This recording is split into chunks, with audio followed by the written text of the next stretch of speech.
Hello प्यारे बच्चों, आपका स्वागत है आपके यूट्यूब चैनल हिंदी वाली में। जैसे अभी आपको मैंने प्रकरण 3 तक पढ़ा दिया है। अभी पढ़ते हैं हम प्रकरण 4, आदिकाल का प्रकरण 4। ठीक है, इसे नाम दिया है आचार्य रामचंद्र शुक्ल जी ने फुटकल रचनाएं। वीरगाथा काल के समाप्त होते होते जनता की बहुत कुछ असली बोलचाल और उसके बीच कहे जाने वाले पदों की भाषा के बहुत कुछ असली रूप का पता चलता है। पता देने वाले हैं दिल्ली के खुसरो मियाँ और तिरहुत के विद्यापति। तिरहुत ये जगह है बिहार में, वहाँ के रहने वाले थे विद्यापति। इनके पहले जो कुछ भी संदिग्ध या असंदिग्ध सामग्री मिलती है उस पर प्राकृत की रूढ़ियों का कुछ थोड़ा या बहुत प्रभाव अवश्य पाया जाता है। ठीक है। और उसके बाद यहाँ से पढ़ेंगे, जैसे पुराना चावल बड़े आदमियों के खाने योग्य समझा जाता है, वैसे ही अपने समय की कुछ पुरानी पड़ी हुई परंपरा के गौरव से युक्त भाषा ही पुस्तक रचने वालों के व्यवहार योग्य समझी जाती थी। ये पूरा कोटेशन नेट में पूछा गया था और ये भी पूछा गया था कि ये जो कोटेशन है वो किस प्रकरण से लिया गया है, आदिकाल के किस प्रकरण से लिया गया है। तो ये प्रकरण 4 से लिया गया है। ठीक है। इसमें उसी प्रकार बहुत कुछ पूरब का नमूना विद्यापति की पदावली में। इसके पीछे फिर भक्ति काल के कवियों का प्रचलित देश भाषा और साहित्य के बीच पूरा सामंजस्य घटित कर दिया। खुसरो पढ़ते हैं। खुसरो पृथ्वीराज की मृत्यु संवत 1249 के 90 वर्ष पीछे खुसरो ने संवत 1340 के आसपास रचना आरंभ की। इन्होंने गयासुद्दीन बलबन से लेकर अलाउद्दीन और कुतुबुद्दीन मुबारक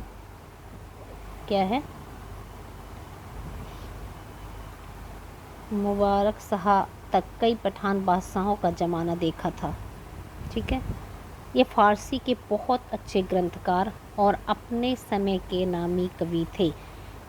ये लाइन पूछी गई है कि खुसरो किस भाषा के अच्छे ग्रंथकार थे। अरबी, फारसी, हिंदी कुछ भी आपको दे दिया जाएगा, उसमें आपको बताना पड़ेगा ये फारसी के अच्छे ग्रंथकार थे और बड़े ही विनोदी, मिलनसार और सहृदय थे और इसी से जनता की सब बातों में पूरा योग देना चाहते थे। जिस ढंग के दोहे, तुकबंदियाँ और पहेलियाँ आदि साधारण जनता की बोलचाल में इन्हें प्रचलित मिली, उसी ढंग के पद पहेलियाँ आदि कहने की उत्कंठा उन्हें भी हुई। इनकी पहेलियाँ और मुकुरियाँ प्रसिद्ध हैं। ठीक है। इनमें उक्ति व चित्र की प्रधानता थी, यद्यपि कुछ रसीले गीत और दोहे भी इन्होंने कहे हैं। उक्ति व चित्र मतलब होता है मतलब किसी बात को बहुत ही सरल ढंग से कहना। उक्ति माने कथन, व चित्र माने अलग ढंग से कह देना। इस बात की ओर ध्यान दिला देना आवश्यक प्रतीत होता है कि काव्य भाषा का ढांचा अधिकतर शौर सैनी या पुरानी ब्रजभाषा का बहुत काल से चला आता था। जिन पश्चिमी देशों की बोलचाल खड़ी बोली होती थी उसमें जनता के बीच प्रचलित पदों, तुकबंदियों आदि की भाषा ब्रज भाषा की ओर झुकी हुई रहती थी। इसी से खुसरो की हिंदी रचनाओं में 2 प्रकार की भाषा पाई जाती थी। कौन कौन सी? ठेठ खड़ी बोली जो बोलचाल पहेलियाँ, मुखरियों और दोष खुनों में मिलती है। यद्यपि इनमें से कहीं कहीं ब्रजभाषा की झलक है। यही ब्रजभाषा देख उर्दू साहित्य के इतिहास लेखक प्रोफेसर आज़ाद को यह भ्रम हुआ कि ब्रजभाषा से खड़ी बोली निकल पड़ी।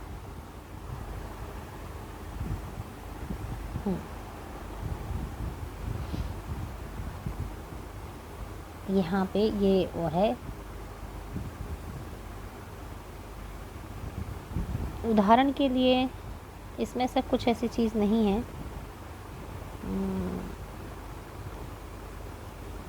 इस उस समय की भाषा, बस इतना सा और देख लें। प्रश्न ये उठता है कि क्या उस समय की भाषा घिसकर इतनी चिकनी हो गई थी कि जितनी पहेलियों में मिलती हैं।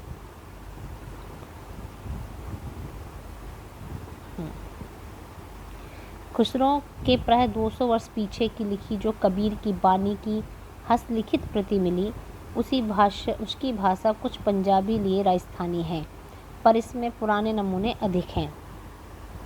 बता रहे हैं कि जिस टाइम खुसरो लिख रहे थे, कबीर की भी कुछ मिली थी हस्तलिखित प्रतियाँ। अच्छा, और इसमें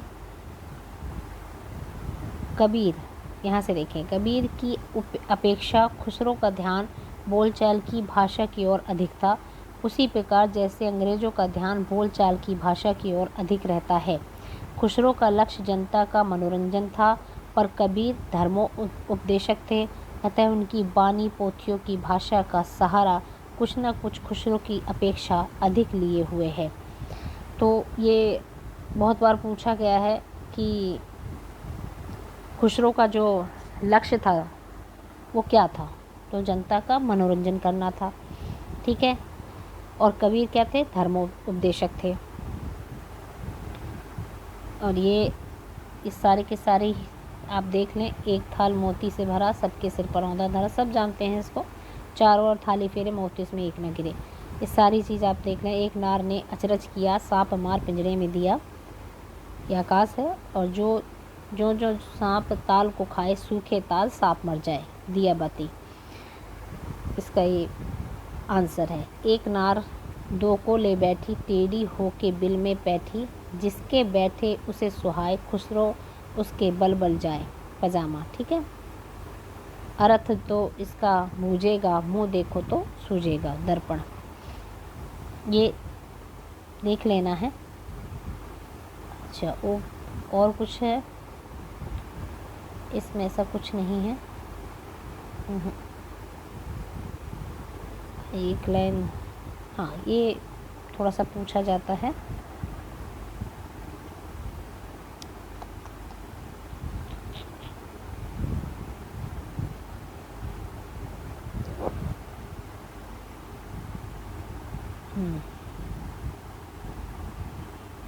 ठीक है, ये पूछा जाता है अभी,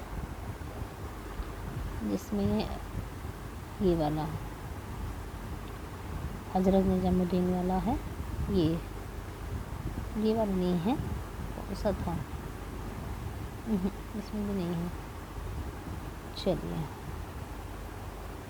जेहाल मस्की दुराए नैना बनाए बथियाँ, ये आप देख सकते हैं। अच्छा,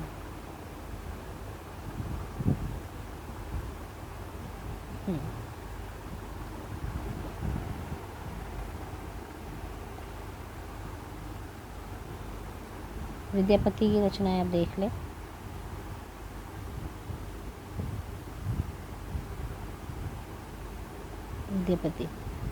विद्यापति अपभ्रंश के अंतर्गत इनका उल्लेख हो चुका है, पर जिसकी रचना के कारण ये मैथिल कोकिल कहलाए वह है इनकी पदावली। कौन सी रचना है? पदावली। 3 रचना की विद्यापति ने, कीर्तिलता, कीर्तिपताका और पदावली। ये पदावली इन्होंने मैथिल भाषा में लिखी है। इन्होंने अपने समय की प्रचलित मैथिली भाषा का व्यवहार किया है। ठीक है, सर जॉर्ज ग्रियर्सन ने भी बिहारी और मैथिली को मागधी से निकली होने के कारण हिंदी से अलग माना। जॉर्ज ग्रियर्सन ने कहा कि ये हिंदी में नहीं है, मैथिली भाषा मगधी से निकली है, इसी कारण ये अलग है। मगर शुक्ल जी कहते हैं कि कोई भाषा, किसी भाषा का समझा जाना अधिकतर उसकी शब्दावली पर अवलंबित होता है। यदि ऐसा ना होता तो उर्दू और हिंदी का एक ही साहित्य माना जाता। मगर कबीर जी इस भाषा को, मैथिल भाषा को हिंदी की ही मानते हैं। और खड़ी बोली, बांगड़ू, ब्रज, राजस्थानी, कन्नौजी, बैसड़ी, अवधी इत्यादि में रूपों और प्रत्ययों का परस्पर इतना भेद होते हुए भी सब हिंदी के अंतर्गत मानी जाती हैं। ठीक है, जिस प्रकार हिंदी साहित्य बीशल देव रासों पर अपना अधिकार रखता है, उसी प्रकार विद्यापति की पदावली पर भी। विद्यापति विद्यापति के जो पद हैं वो अधिकतर श्रृंगार के ही हैं। इसमें नायक और नायिका राधा कृष्ण हैं और इन पदों की रचना जयदेव के गीत काव्य के अनुकरण पर ही शायद की गई हो। ठीक है, विद्यापति शैव थे। उन्होंने इन पदों की रचना श्रृंगार काव्य की दृष्टि से की, भक्त रूप में नहीं। ये बता रहे हैं शुक्ल जी। विद्यापति को कृष्ण भक्तों की परंपरा में ना समझना चाहिए। मतलब उन्होंने कहा कि कोई भक्ति के रूप में उन्होंने रचना नहीं की है, उन्होंने बस राधा कृष्ण नायिका के रूप में श्रृंगार को लेकर ये रचना की है। आध्यात्मिक रंग के चश्मे, जो बहुत ही पुराना ये कोटेशन है और ये शायद सभी बच्चों ने सुन रखा है। आध्यात्मिक रंग के चश्मे आजकल बहुत सस्ते हो गए हैं। उन्हें चढ़ाकर जैसे कुछ लोगों ने गीत गोविंद के पदों को आध्यात्मिक संकेत बताया, वैसे ही विद्यापति के पदों को भी। सूर आदि कृष्ण भक्तों के श्रृंगारी पदों की भी ऐसे लोग आध्यात्मिक व्याख्या चाहते हैं। ठीक है, ये यहाँ तक ये जो कोटेशन है बहुत बार पूछा गया है। आध्यात्मिक रंग माने कि जहाँ पर श्रृंगार का वर्णन है राधा कृष्ण का, उसको भी लोग सोचते हैं कि ये भगवान की आध्यात्मिक है। ये आध्यात्मिक नहीं है, श्रृंगार रचना है। ठीक है, ये कहना चाहते हैं आचार्य रामचंद्र शुक्ल जी।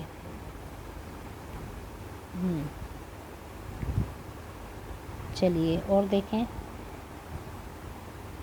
इसमें जो एक आध लाइन है, पहली लाइन तो सभी की आप देख ही ले। सरस बसंत समय भल पावली, दक्षिण पवन बह धीरे।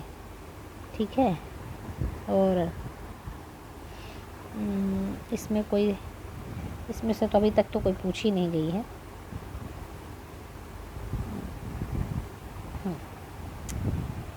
पढ़ लेते हैं वे। मोटे हिसाब से वीर गाथा काल महाराज हमीर के समय तक ही समझना चाहिए।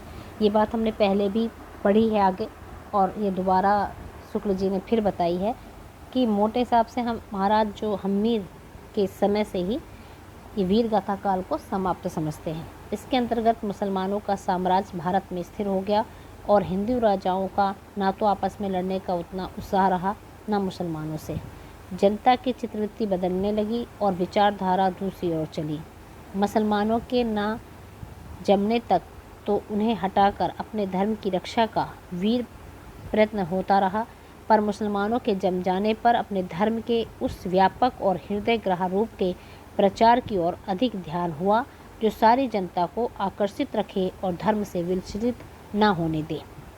इस प्रकार स्थिति के साथ साथ भावों तथा विचारों में भी परिवर्तन हो गया, पर इससे यह न समझना चाहिए कि हमीर के पीछे किसी वीर काव्य की रचना ही नहीं हुई।